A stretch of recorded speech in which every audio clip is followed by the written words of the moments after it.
Hey y'all, so happy Saturday. This is my review for the Real Housewives of Salt Lake City, Season 5, Episode 11.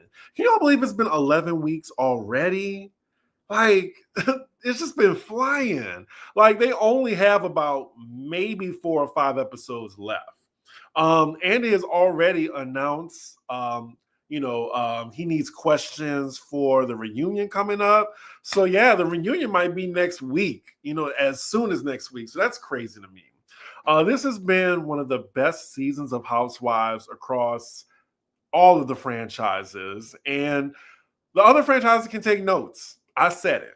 They can take notes. And I bet Monica is seething. Like, she really thought this was going to be a boring ass season, and nope, she was wrong. And I'm hoping she's enjoying being a voiceover on the House of Villains on that other channel. Anywho, this was a very meaty episode. It was about an hour and 15 minutes, so get comfortable. There's a lot to talk about. Excuse me. The final minutes, as y'all know, deals with some very serious subject matter, where we finally find out what's going on with Mary's son. And I must say, it was some riveting television. Really was. But let's get into it. So the episode opens and we see a view of Salt Lake City. And I'm just like, wait a minute. Like, we left off with Meredith storming out of Mary's house. Was there anything after that? I guess not. I was expecting like, oh, well, what did Mary think about this? Did they continue? Like, did everyone just leave after that? So yeah, we're with Heather and Whitney now. We're at Whitney's house. The two of them had the bright idea to do like a Girl Scout camping theme activity for the ladies. Like, they made literal sashes with badges and everything.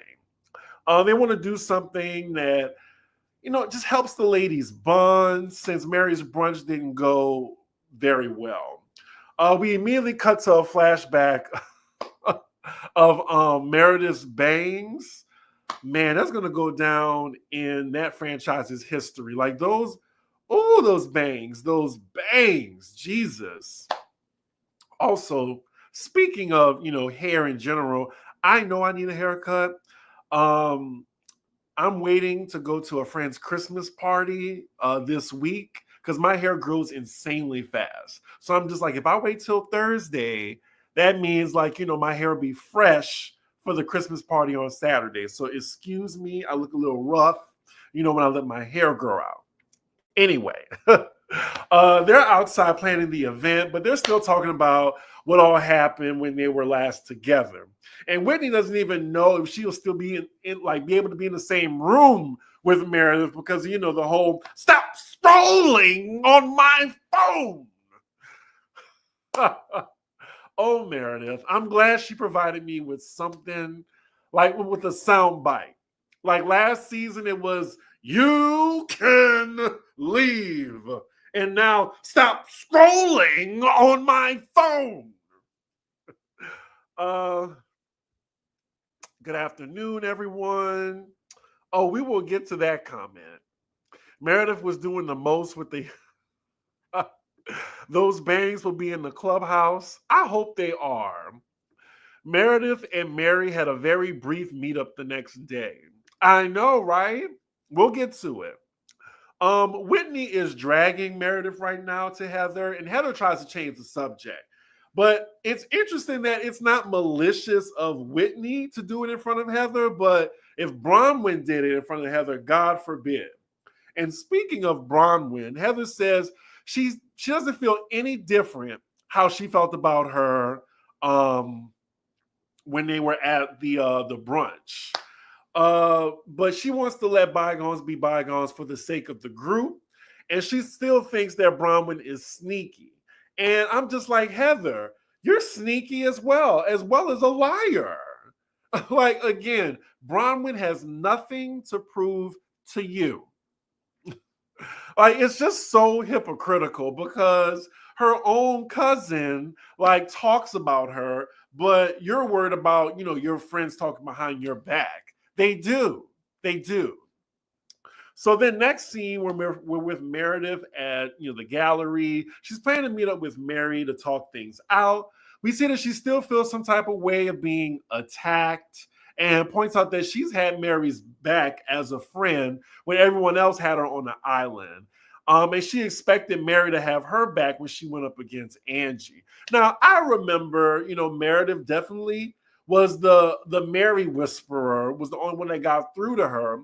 But like in the last episode, like there was clearly a misunderstanding. And Meredith, with the hearing aid, she heard what she wanted to hear. Like I think all she heard was, get out of my house. And she didn't hear, like, if you're not going to listen to me, get out of my house. Like she missed that whole part. And now it's like, I'm a victim. You attacked me. Like you jumped on the bandwagon. So then we cut to Mary at her home, and she's trying to talk to her son, Robert Jr., before she leaves, and he's not answering the door. She says in her confessional that she's concerned that it's like 1 p.m. in the afternoon, and he's like still sleeping all day. Their relationship is off, and she's just been ignoring the whole situation, just hoping that it goes away, like it fixes itself. Meanwhile, we cut to Meredith still waiting on Mary, which has now been 40 minutes she's waited on her. I'm surprised she didn't leave. Like, I'm meeting any friend. Like, if it passes, 20 minutes, I'm gonna be pissed. But 30 minutes, I'm pretty sure I'm leaving. And I'm gonna leave a snarky text message saying, I probably won't even let them know that I'm leaving. I'm gonna let them meet me there and I won't be there. That's just how I am.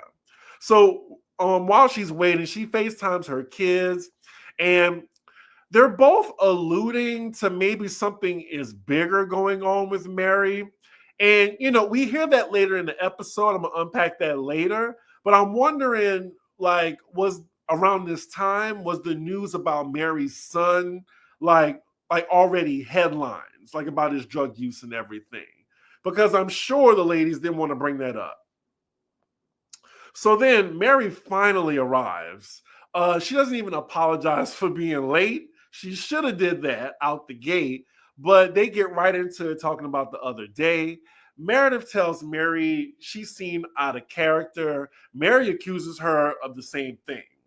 Meredith says she no longer felt welcome in Mary's home, and that's why she stormed out. And she also accuses her of not having her back, when it came to Angie. She said, I don't know how she thought Mary was harboring hostility towards her, because everything was good before Angie and Meredith started getting into it. Because at some points when Meredith was talking, I was like, are we watching the same show? I just can't believe I'm sticking up for Mary. Like I said, y'all, I have come a long way to be in Mary Cosby's corner. Y'all know that. Look at my old reviews. So then Meredith is telling Meredith she jumped on the bandwagon. Meredith denies it and tells her, you severed our friendship. And you're playing the victim like you always do. And as if I never have your back. And instead of Meredith answering to that, she was just like, I extended the olive branch to you and you're an hour late. Mary has enough and she storms out. I'm just like, was she there for maybe 10 minutes? It's crazy that Meredith was waiting there 40 minutes just to have a 10-minute interaction with Meredith.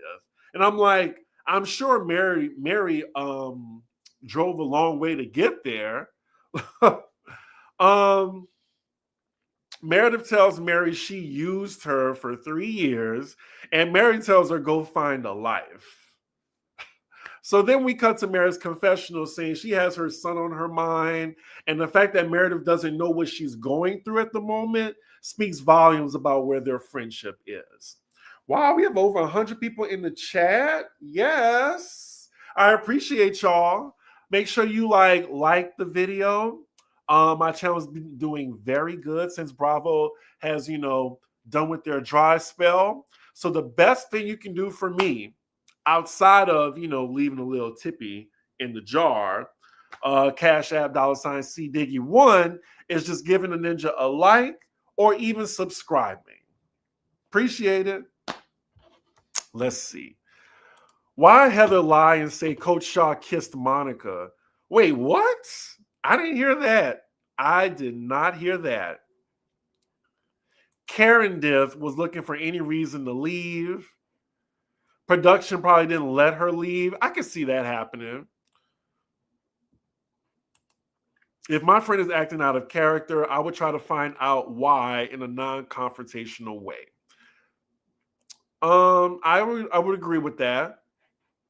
Supposedly, Lisa called Mary's son a druggie, and Mary said Lisa's son is, oh. Well, we will get to that too. I addressed this in my review as well. I love how vulnerable Mary and her child were this episode. Mia, take notes and stop pimping your family. You will not take your foot off of Mia's neck. So next scene, we're with Lisa and her son at the aquarium, meeting Angie and her daughter. And it looks like they're working on their friendship. And it was actually Lisa that coordinated all of this.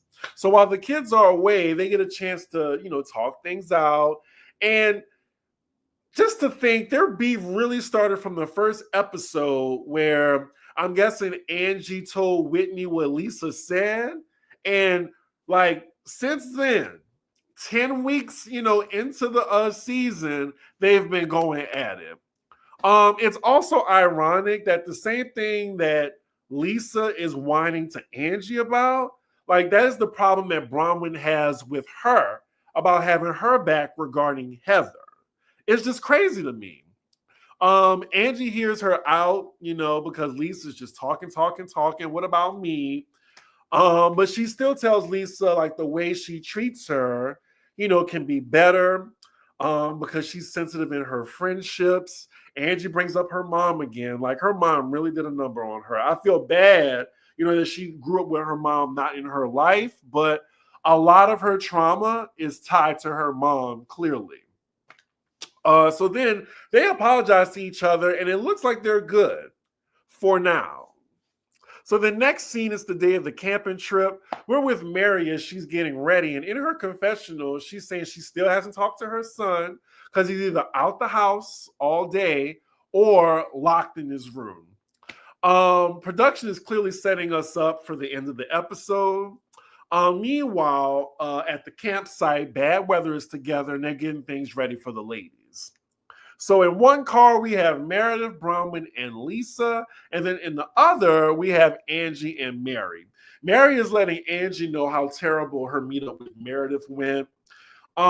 She addresses being an hour late. She's like, if Meredith would stop renting in Park City and rent in Salt Lake City, maybe I could get to her on time. Now, I had to check to see the distance between Park City and Salt Lake. It is 37 minutes, y'all, without traffic.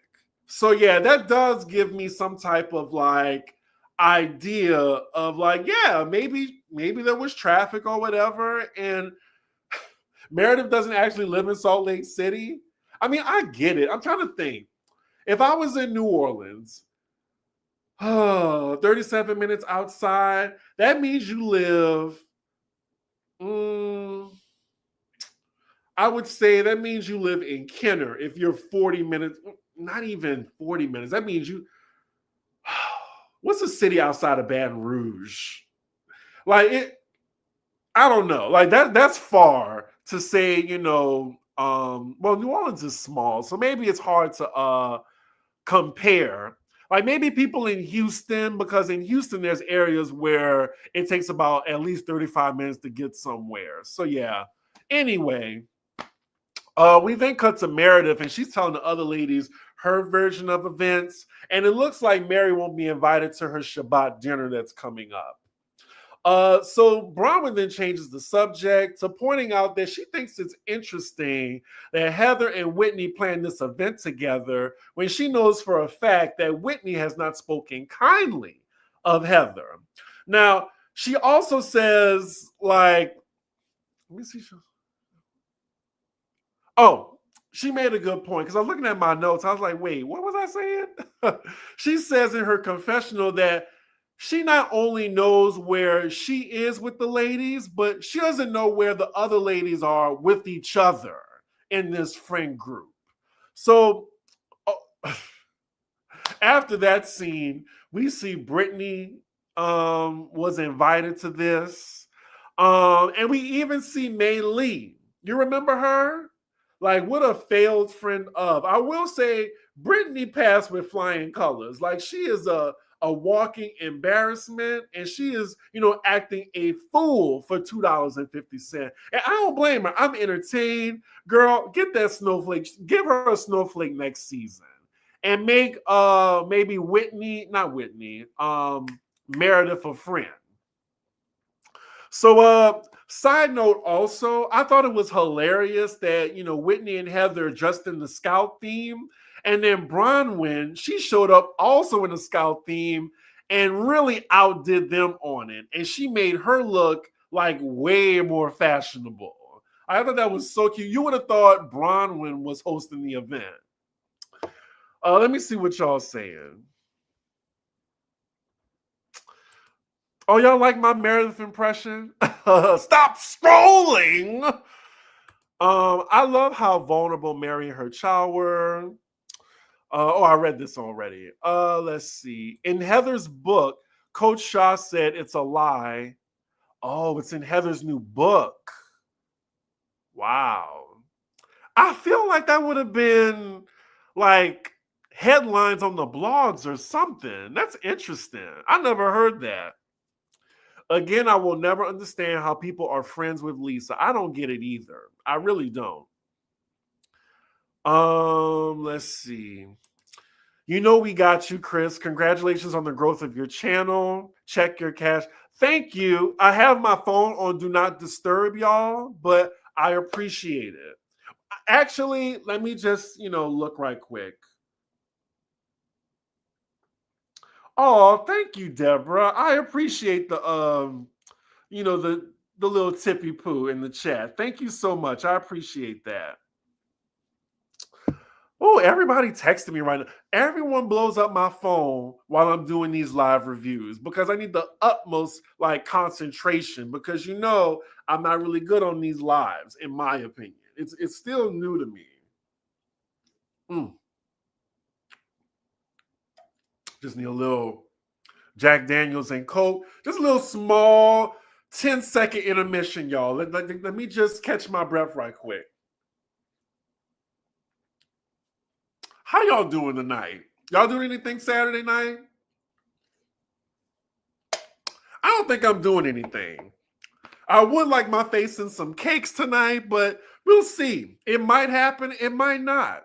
That's a little bit of Chris's business, which, that's coming up, Patreon fam. Now, that'll be out tomorrow, Chris's business. If you want to be on the Patreon, if you want to hear all that, patreon.com/cdiggy1, $4 a month. Anyway, Chris, you and Mary have come a long way.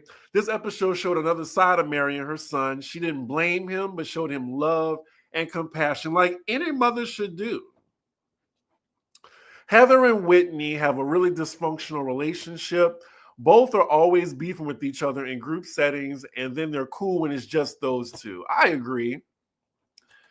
She definitely is the biggest flop. And then Brittany is the biggest embarrassment. Not y'all laughing at me. I'm just being real.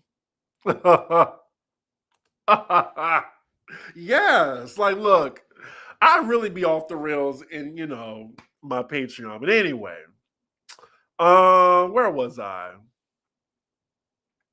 Okay, so Mary and Angie, they show up last.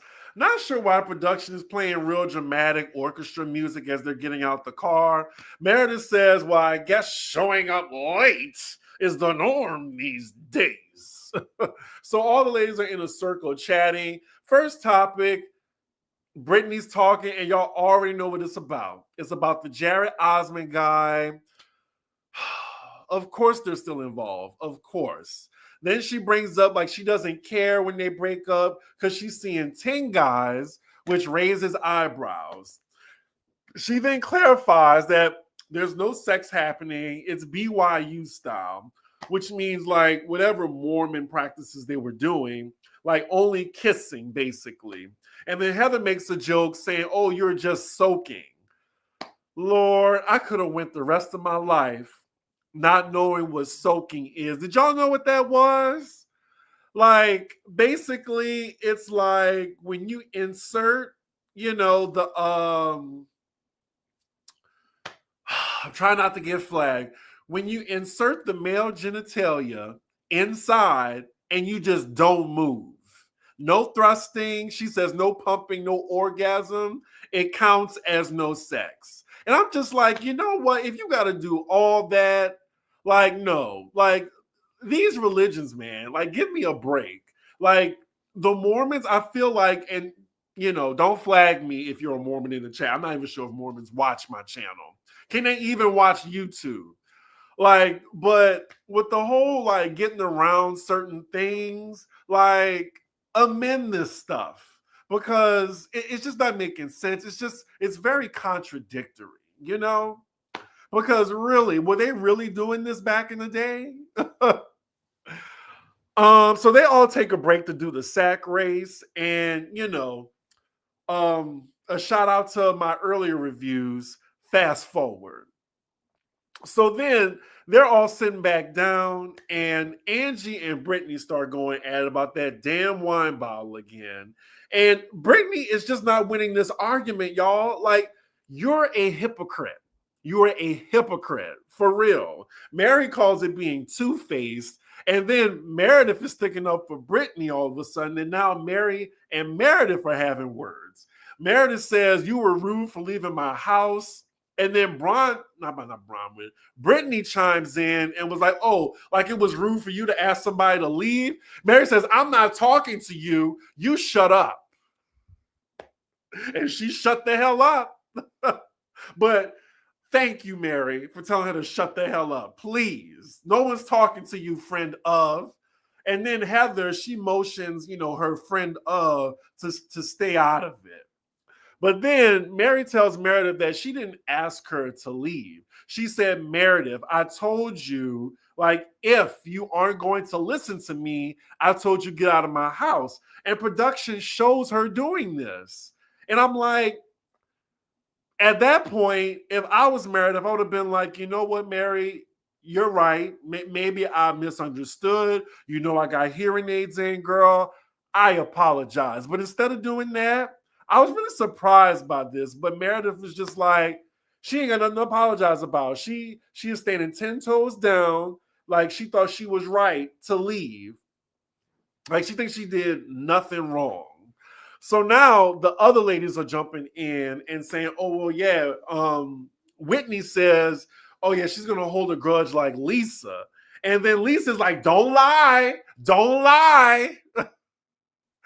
And then Lisa says, "Well, Heather, why don't you ask Bronwyn what Whitney said about you?"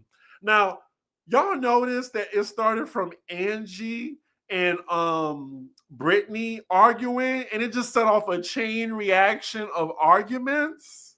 I was just like, how the hell did we get here? And Lisa is messy for that.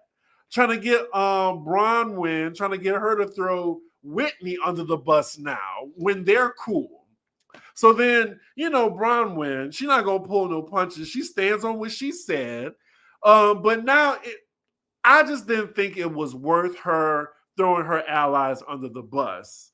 But she tells Whitney, like, yeah, like you said that you feel like Heather will take Lisa's side, and even though it affects y'all's friendship. And Heather, of course, doesn't want to give Bronwyn the satisfaction of acknowledging that. So she says she doesn't care if Whitney feels a way about her relationship with Lisa. Okay, Heather, just lying again. So then Angie tries to throw Bronwyn under the bus now by saying what she said about Lisa. So now they're going at it. And, again, I love Bronwyn, but to throw your allies under the bus for Lisa, Lisa, who's not a friend to nobody. Yeah, it just felt like, damn, everybody like arguing? Jesus. Can you get pregnant from soaking? I mean, I get, some guys like, they go like, and yeah, you're pregnant with a baby. So maybe. Oh, that would have been iconic if she said that. You're like, you're the new little girl. Shut up, little girl. I'm triggered about how beautiful you look tonight as I'm sitting here with an eczema flare. Girl, this is just good lighting. Like, I was having all types of skin issues this morning. Like, I have dry skin, so I have to moisturize a lot. So it's with that plus the lighting. But thank you. I appreciate it. I'm very humble. I'm going to tune in more often. Well, I'm glad you found my channel. Welcome to the channel. Please tune in. But yes, Angie tells Bronwyn, you need to borrow Meredith's hearing aids and turn them up and hear me one more time. I fell out. I was like, wow, not Meredith catching strays. Damn, the hearing aids, Angie, really? And Meredith was not pleased by that. And then the camera catches Heather snickering. I was like, wow, okay. Now, production shows the scene between Bronwyn, Whitney, and Angie, and it shows exactly, what Bronwyn said, like how it went. But again, I didn't think it was worth it. Lisa and Whitney are going at it now, and Mary chimes in against Lisa, and now they're having an awkward argument. Lisa looked like she's not even taking Mary seriously. Okay, Mary, all right. Yeah, I'm a liar. I'm a liar. You're a liar. You're fake. Okay, Mary. Like, she was just kind of getting annoyed, trying to shoo Mary off, but this is Mary Cosby. She's going to go with you.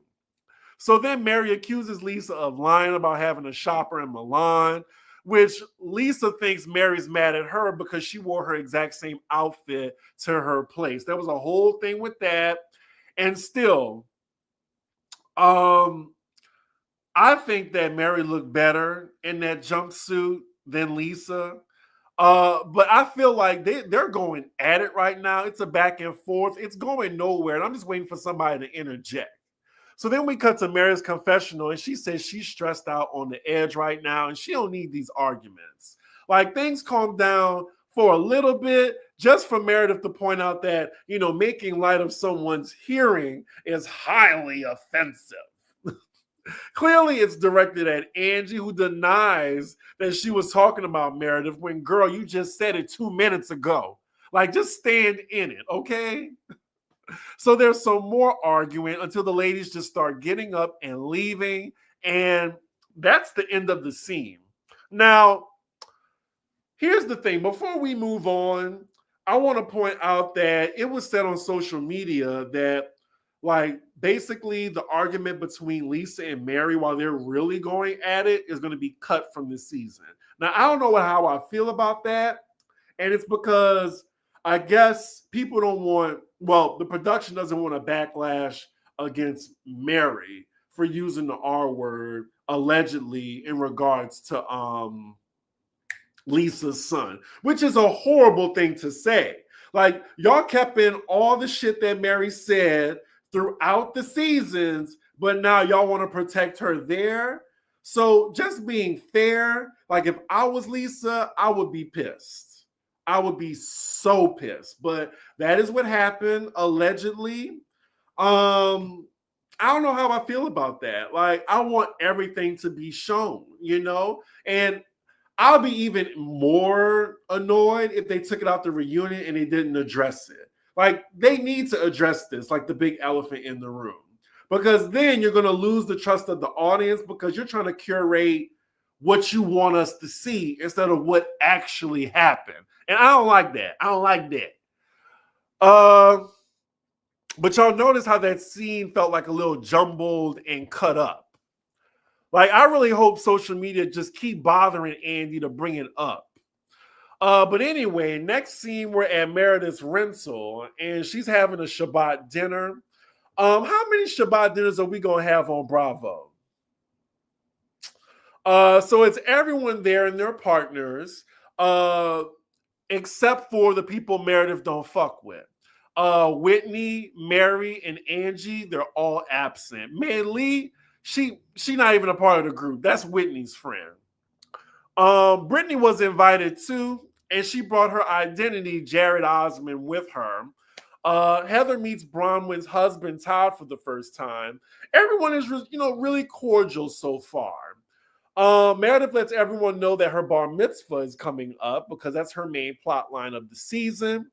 Later, Lisa starts talking about, her husband's ancestry, like just talk at the table. And speaking of looking things up, Todd tells the table that he had the NSA do a background check on Bronwyn, to which eyebrows were raised at the table. Now, I get that it sounds invasive and, untrustworthy, but if I had that much money and, I'm entertaining somebody, I'm courting somebody, and we effing, like, I feel like I want to know. Like, is this person trustworthy? Are they just in for my money? Are they going to, try to do something to me? Is this a scheme? So, yeah, y'all let me know. Were y'all offended by that? Or did y'all side-eye Todd? Because a lot of people want to hate Todd online. So then the topic moves on to the camping trip and how intense it was. Bronwyn is explaining her reason for throwing Angie and Whitney under the bus. She takes ownership for it, that everyone in the group talks shit, and she could be a snarky see you next Tuesday. Todd immediately scolds her and says, "Don't say that. Don't say that." And, everybody, looks at them a little, like, oh, okay. Again, I can't wait till Bronwyn addresses this. Mary is then brought up by Lisa, and she says she crossed the line. And I'm guessing this is concerning what production took out because it didn't seem like she crossed the line to me with the footage that I saw. Meredith says she's upset with Mary as well, and she says it's very out of character for her. And asks again, is there something bigger going on? Like, I felt like she was doing this at the table or something like that because the whole mood changed. And then we see Brittany saying, like, maybe we should give Mary some grace because, of what's maybe going on. And I'm just like, it's so solemn at the table. So I'm guessing nobody's going to say the elephant in the room, like, what's going on. But I feel like they're all referring to her son and they all saw what was going on in the papers. Let me see what y'all saying before we get to the last 7 minutes of the episode, which was very heavy. Meredith is a professional victim. Mary's mad at Lisa for a number of things. She brought Jenny to the show, took people to her church. Mary should have laid into her. Angie is good in an argument. She really is, and she doesn't let up. Lisa coming or Mary's son with what we see in this episode would make Lisa bad too. I think she's happy the fight got cut. Oh, okay. Lisa coming. Look, you trying to give me a stroke, but I see what you're saying. Lisa coming for Mary's son would make her look bad. Yeah, I can see that. Yeah, I kind of agree too because you're just getting a bar mitzvah this later in life. Todd lives to embarrass Bronwyn. Nothing wrong with doing that, but bringing it up at the table is something else. Yeah, I can see that. I think his career getting a background check, with his career getting a background check was reasonable. Oh, okay. I see what you mean. He works in cybersecurity. Not you calling him bad Santa. If Bronwyn did scam Todd, then people would be calling him stupid for not doing his due diligence and running a background check. Let's see. Bronwyn passed that background check enough not to have to sign a prenup. Okay.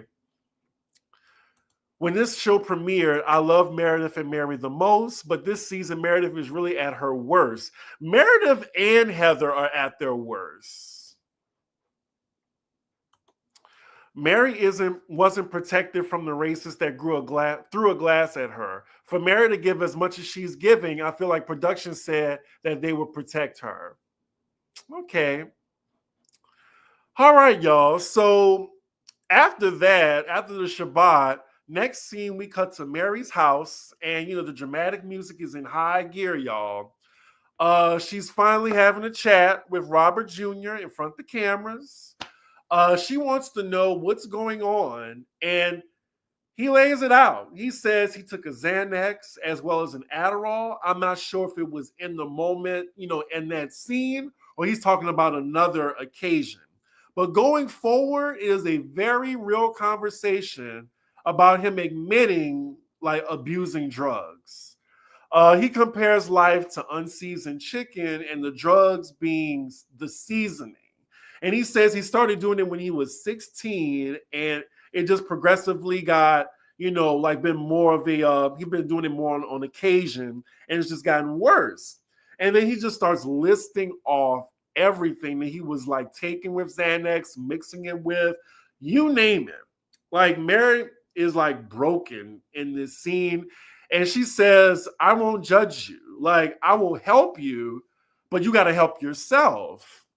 Y'all, during this scene, like you could hear a pin drop. Like I was like on the edge of my seat listening to this because it's just not something you hear on Housewives. It was very sad. Like I'm thinking of the scene and I'm getting sad right now just thinking of it. So then Mary brings up, of course, he could have, passed away from doing these type of drugs and mixing stuff like that. And her son says he wanted to at the time. And she tells him how it would destroy her if he did that. And he tells her the only reason he did not unalive himself was because of his mom. Like, at that point, it got me. It really got me, y'all. Ooh, the first and second viewing, it got me. Like, Housewives rarely gets this raw. So when it does, it's really jarring. But the scene was just so powerful to me because it can help people. It can help people have that conversation. You see this, them being that open. I really have to commend Mary for doing that. Like, big ups to her. But Mary tells him that, he is her world and that he is the only reason for her happiness. Robert Jr. tells her he just barely started becoming happy again and he gets emotional. She then begs him to recognize it, own it, and change it. And they say, I love you to each other. And that is where the episode ends. Whew. It was a lot. It was a lot. But man, officially, Salt Lake City is the #1 show on Bravo, hands down. 10 out of 10, y'all. 10 out of 10. Beverly Hills, I'm sorry. Y'all are #2. Y'all are #2 after that. Like 11 episodes in, and they still got like 4 episodes left of the season. Like Beverly Hills, y'all #2 till further notice. I'm sorry. What did y'all think, y'all, like about this episode? What did y'all think about the scene? Because, man, like it was so heavy, yet I just appreciated them like just being that raw and honest. For real, for real. We are almost at 200. Like, we're like, I don't know why y'all edging me right now. Like, can we get to 200? We just need 6 people. Tell a Ken, tell a friend. Can we just get 200 just for 5 seconds? I'm going to read the comments. Yeah, this scene was hard to watch. Y'all saying how sad it was. Her response was amazing. It was amazing. Like, it really touched me. Like, I had some extreme sympathy for Mary, like just as a mom. Like to hear your son say that, you know, like, oh my God, why am I getting emotional now? Oh my goodness. Ugh. Ugh. I laughed when he said life is like unseasoned chicken. No, I didn't laugh at that, honestly. Like that was real, you know. I thought it was a really good analogy too. I didn't find it funny. I'm not judging you, but I personally didn't find it funny. I cried during that entire scene. This was the most reality given on any of these reality shows. It really was. Yeah, I think when she gave him support and she didn't like, you know, admonish him, she didn't shame him. She's just like, you can be honest with me. I'm your mom. Like, I love you regardless. Yeah, he's 21. And yeah, I was thinking that too. I was like, shit, 16? Really? Um, let's see. I can't believe we gone from season one, Black people outside 7-Eleven, to the most honest, real, and raw scene in over 100 seasons of Housewives history. Mary has come so far. She really has. This is the most authentic scene I've had ever seen on Housewives, and I never would have thought it would have come from Mary. Me either. Uh You make a good point. I wonder if he will regret that conversation was on TV when he gets clean. He couldn't really give consent. Well, I think if he's of age, he had to sign consent to be on TV. So, especially when he's 21, he had to sign it. Mary's metamorphosis from caricature to top tier housewife is the biggest shocker of 2024. Yeah, I would say that's more shocking than the election. I'm just saying, like we're at 195, 197, 198.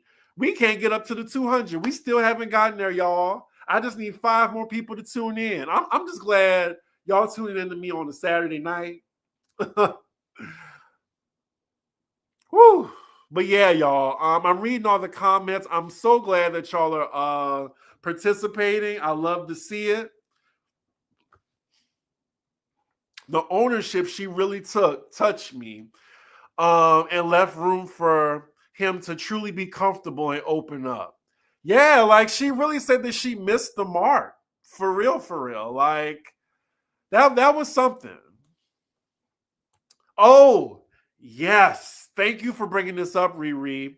The season 2 Beverly Hills, when Taylor sat down with the whole cast, when she said like she was in an abusive relationship, I felt emotional watching that too. I watched that recently. I was recently watching season 2. Oh, that was good as well. So yeah, that's why I love Beverly Hills so much. Is because we really had like a whole fucking movie. Like it was like the lifetimes of the rich and famous. Like they were giving us drama, like a soap opera. Oh, thank you. But yes, moving on, y'all. Like just the season as a whole, like I've just been loving it. Like the dynamics of the group is so scattered at this point. Like you can run it down. Like there's Lisa versus like Whitney and Mary, and then at some point she gets mad at Angie as well. Heather's beefing with Bronwyn.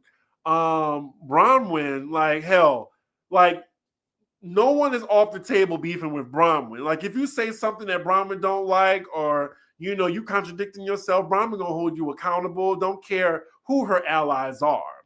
But it looked like she's gotten into it with everybody except Meredith and Bronwyn. Meredith's beefing with, you know, of course, Whitney and Mary. Like it's just all over the place. Like just so many. And then they have Bronwyn, like the new the rookie coming in and like really making her mark on the show. Like absolutely I want to see her in season 6. Absolutely. Hell, give her center Snowflake. I really wonder though, what is the seating going to be like at the reunion? That's going to be the real question. Like I know Lisa's going to be next to Andy, But who's going to be in that next seat? Is it going to be Mary? It might be Mary.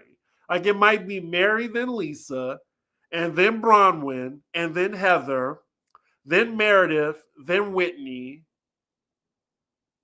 That's 6, right? Who am I missing? Oh, Angie. Angie will be on I think either Angie or Whitney is going to be on Mary's side on the very end. And then when they bring in Brittany, she's going to be behind Meredith. So that's my final prediction, y'all. We'll see. We'll get back to this review and see if I was right. But yeah, we're more than halfway in the season now, y'all, and I can't wait to see how this plays out. For real, especially the reunion. I can't wait. Look, I don't want her to be first chair either, but Lisa has had an argument with everybody on the cast. Everybody. So it is what it is. I feel like I don't have anything else left to say on this. It's already been 45 minutes. I don't like to do super long reviews. But yeah, y'all, I appreciate y'all. Oh, my nose. The piercing, y'all. 2 weeks in, I'm going to start touching my nose. But now it's been like, really sensitive right now. So I apologize for touching my nose. Whatever. Anyway, with that, make sure y'all like, comment, and subscribe. And I will see y'all for, I guess the next review is Potomac. Bye.